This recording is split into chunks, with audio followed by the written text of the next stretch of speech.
Today we're unboxing something a little bit different and very small. This is the Airfix Drewry 204 horsepower diesel shunter.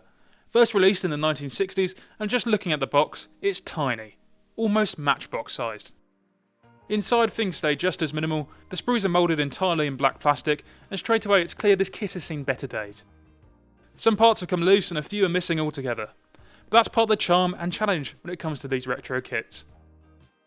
The real Drewry shunter was a hard-working industrial engine, used all over the UK for yard work and light freight. It's small, boxy and packed with character, perfect for a layout.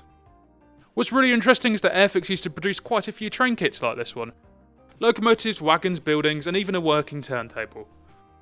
But those days are long gone, and the railway range quietly disappeared from the catalogue. So here's a question: should Airfix bring train kits back? With today's technology and the growing popularity of model railways, it feels like there could be room for a return to the rails. Whether you're a collector, a railway modeller, or just someone who loves odd little bits of hobby history, there's something undeniably nostalgic about this kit.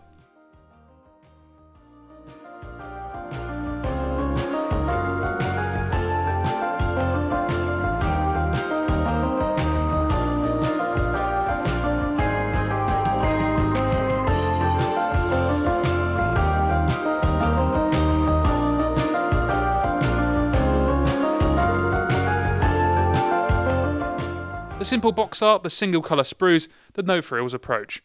It's a window into a very different time in modelling. So what do you think? Would you like to see kits like this make a comeback?